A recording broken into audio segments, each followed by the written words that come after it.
อันนี้หารถพอเท่าเอาให้โดยเป็นรถมูลรถมังสมัยตะก่อนโดยแล้วเพิ่นให้เจ้านี่แหละจุดที่จะเปลี่ยนก็คือตัวนี้บ่เขาเอิ้นว่าลูกปืนเกลี่ยหรือมีตัวใดอีกสายพาน2เซนสายคาร์ด1เซนลูกปืนพวกพะเนียงไทยนี่ประมาณจักลูก6สบายดีช่างเป็นจังได๋ว่างบ่บัดนี้ยังบ่ว่างยังสิแปลงยังบ่ว่างอะไรสบายดีพ่อพี่น้องฝั่งลาวและสวัสดีพ่อพี่น้องฝั่งไทยและก็ต่างประเทศนำเด้อสำหรับคลิปนี้บ่าวพรก็ได้มาอยู่ที่ครอบครัว5แม่ลูกนะพี่น้องซึ่งสำหรับคลิปนี้ก็สิได้ดำเนินการต่อเรื่องการซ่อมรถอีแตนของเพิ่นนั่นแหละเนาะพี่น้องซึ่งคลิปก่อนๆบ่าวพรก็ได้ไปหาสร้างแล้วเนาะแต่ว่าทางสร้างเพิ่นน่ะยังบ่ว่างเนาะพี่น้องมื้อนี้ก็เลยสิได้ไปหาเพิ่นอีกครั้งเนาะซึ่งเงินผู้ที่ให้ซ่อมรถอีแตนก็เป็นเงินทางผู้ใหญ่ใจดีอยู่ทางฝั่งประเทศไทยนะพี่น้องซึ่งเพิ่นฝากมา 3,000 บาทเนาะเพื่อให้ซ่อมรถอีแตนทาง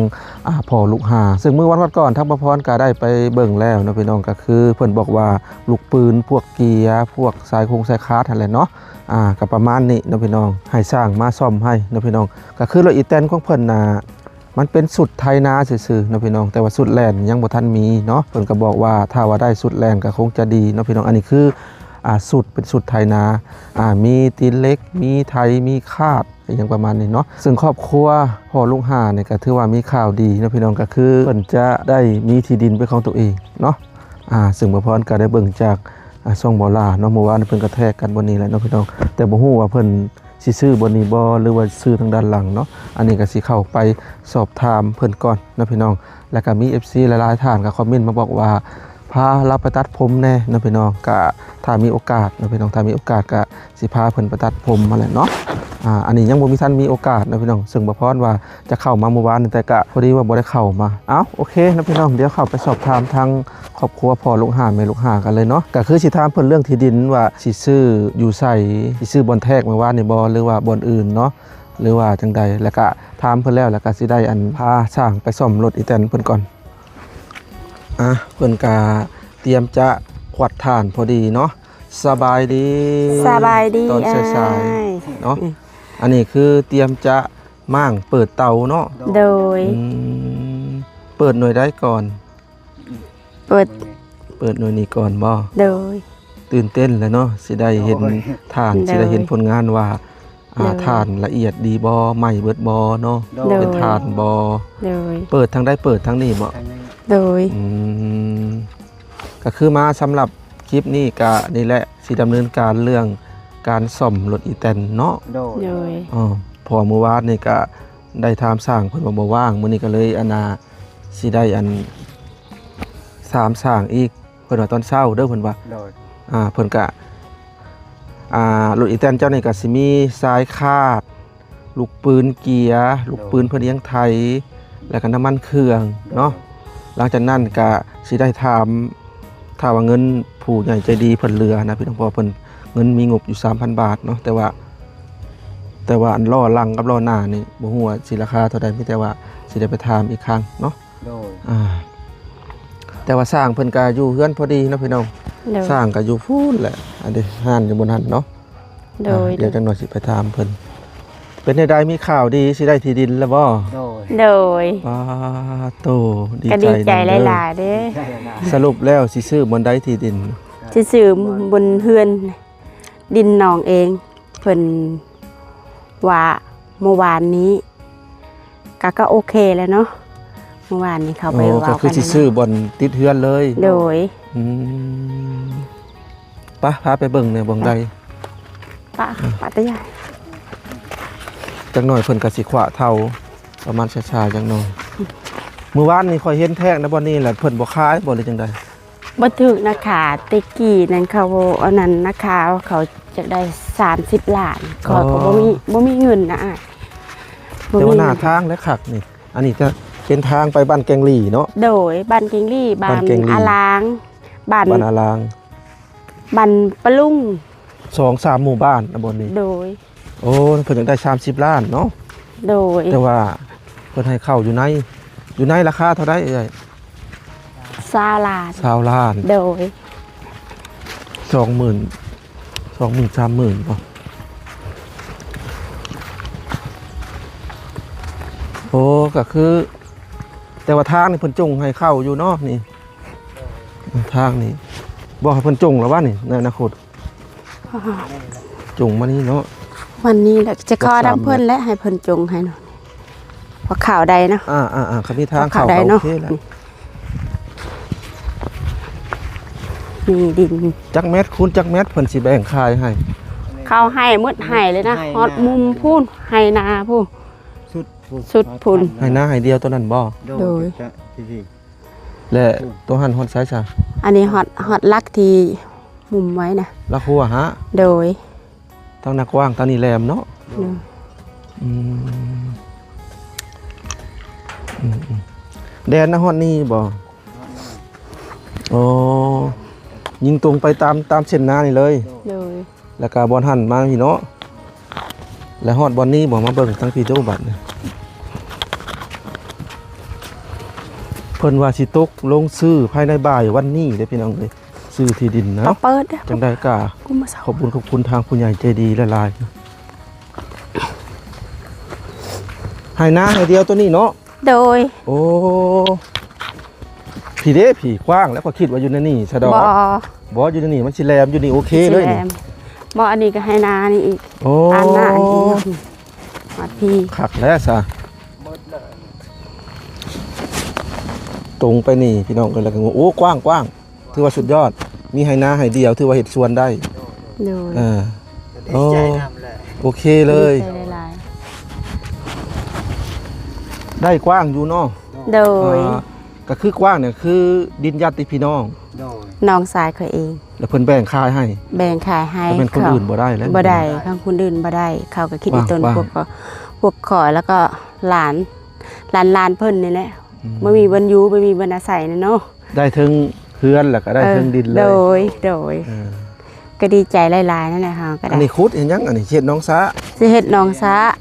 อันนี้เฮ็ด เข้าหน้าบ่ละอันนั้นบ่มีน้ำหรอกสิปล่อยใส่ตา อื กา มเวลาฝนตกแล้วเอาน้ำเขานี้ โดย อืม อาใส่แบบนี้บ่มีจักรดูดจังหมด อืม เอาตัวนี้ ก็คือเพิ่นกักน้ำไว้เวลาน้ำพ้นนี่มันจะเต็มตึ้งได้อนี่เต็มตึ้งอยู่นี่แต่เพิ่นก็ปล่อยกันนะ พยายามขุด อย่าบอกนะเป็นบ่อนใช่บ่อนอาบเลยนะบ่อนเนี่ย บ่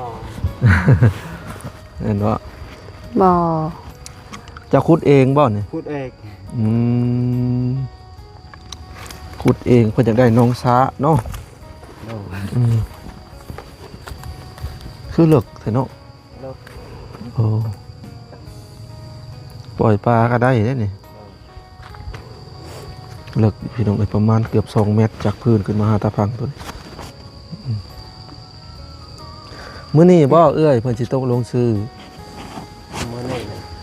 มื้ออื่นมื้อนี้อันยังนายบ้านนั่นเพิ่นบ่ว่าง โอ้มื้ออื่นเนาะ โดยแต่ก็ตกลงเมื่อวานนี่ก็มื้อนี้แล้ว แต่เพิ่นบ่ว่างเนาะ เพิ่นมาว่างเขาว่ามื้ออื่นนี้เด้อขอ เป็นอะไรกินข้าวเช้าแล้ว ยัง ยังมัน ยังไปเบิ่งรถอีแตนบัดนี่เดี๋ยวไปน้ำสร้างก่อนพี่น้องเอ้ย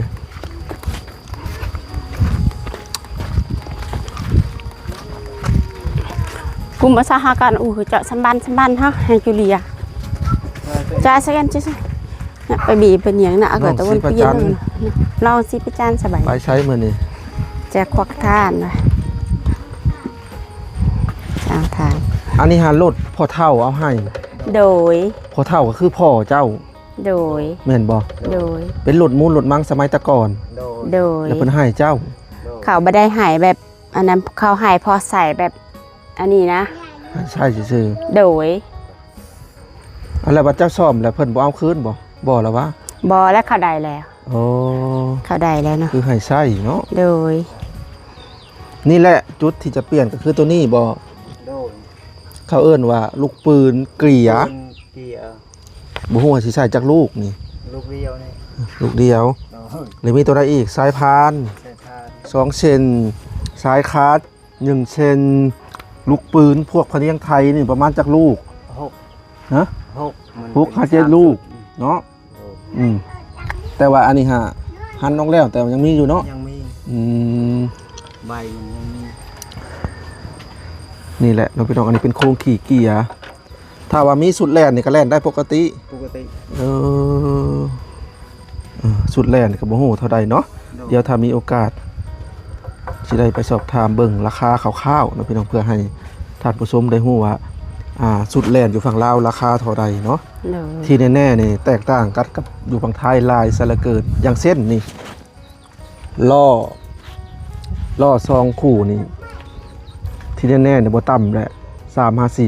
3-4,000ล้อกระทะกับพร้อมยางแล้วก็ล้อหลังพร้อมเผาเนาะถ้าอยู่ฝั่งไทยราคาถูกๆอยู่ฝั่งไทยอีหยังก็ถูกได้สำหรับคนประเทศลาวมองนี่โคตรถูกได้แต่ว่าคนฝั่งไทยเพิ่นก็ว่าแพงปกติแต่ว่าคนลาวที่เขาบ่ได้โอกาสราคานั้นเขาว่าถูกได้อยู่ฝั่งไทยนะคือกันกับรถนั่นรถนี่แหละ โดย ถ้าว่าอยู่ฝั่งลาวนี่ราคาคือกันกับอยู่ฝั่งไทยนี่เพราะเสือคนลาวนี่แทบจะอยากมีรถกันใช้เกือบทุกเฮือนก็ว่าได้นะ โดย ก็ส่วนน้อยว่าพื้นเนาะ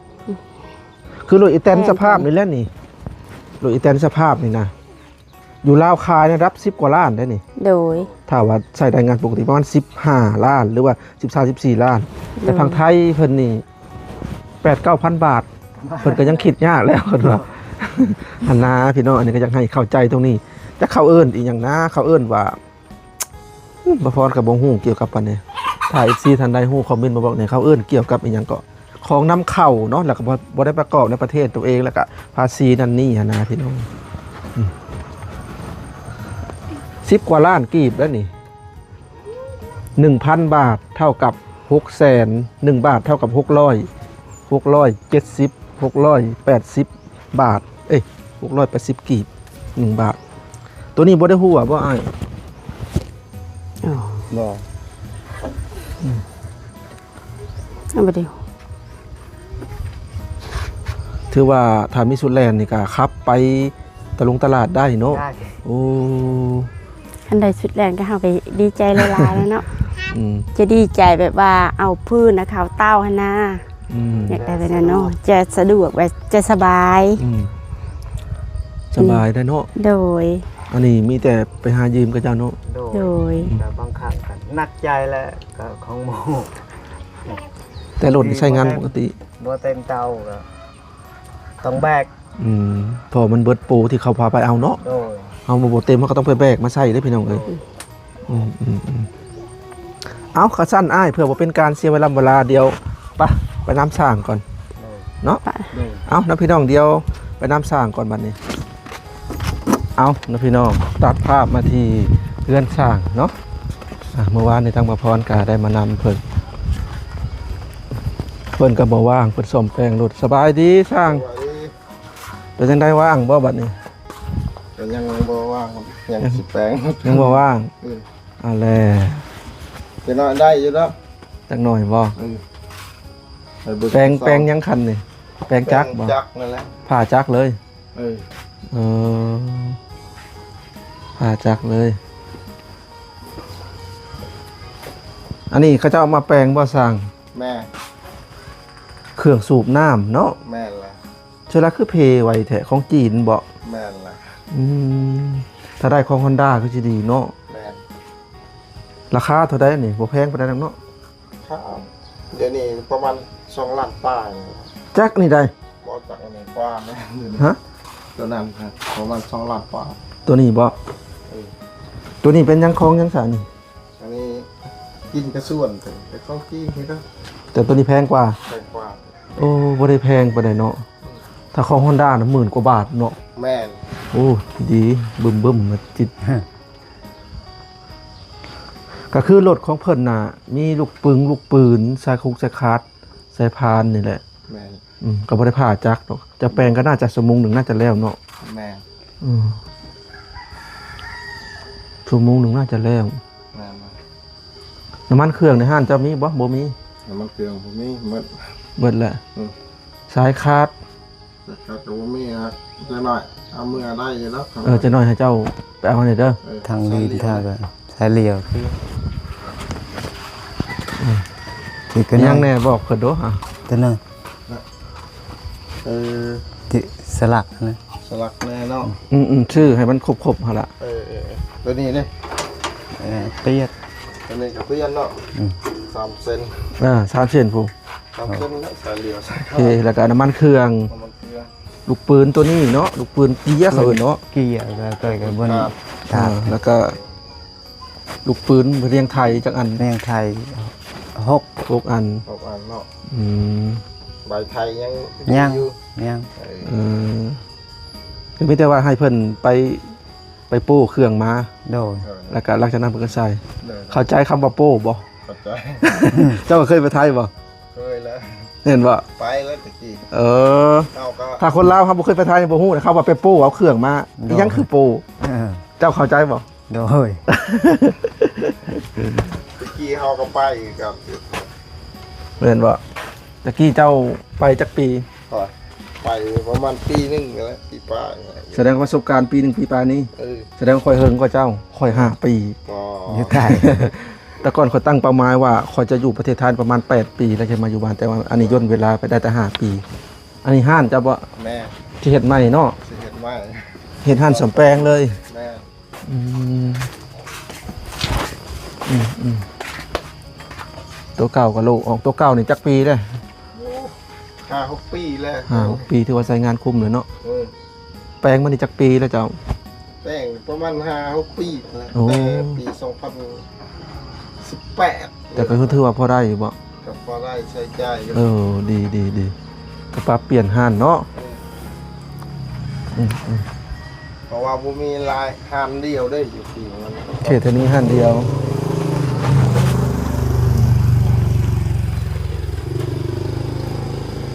ก็ถือว่าพอได้ พอได้ พัฒนาไปได้เลย แม่นเลย มุ่งมั่นแล้วเราตั้งใจก็ได้นะ แม่น บางคนนี่บ่พัฒนาแล้วก็บ่อิหยังแบบบ่ใส่ใจกับงานตัวเองก็อยากอันนั้นเดือน แม่นมา อันนี้บ้านเพิ่นนี่มีห้านเดียวเนาะ บ้านเดียว ห้านเดียวแล้วก็ไปหันก็เป็นจุดสุ่มประมาณ2กิโลก็เป็นจุดสุ่มหันจุดสุ่มก็หลายแต่ว่าบางคนเขาก็แล้วแต่เขาสิเสือซื้อหันได้เนาะ แม่น อันนี้เพิ่นขยายหันใหม่ปีหน้าแล้วบ่นี่ ว่าสิให้แล้วล่ะ มีตลาดพืชละมุงแบบข้างพาธรรมดาเนาะ แม่ เอาโอเคเนาะพี่น้องสำหรับคลิปนี้ก็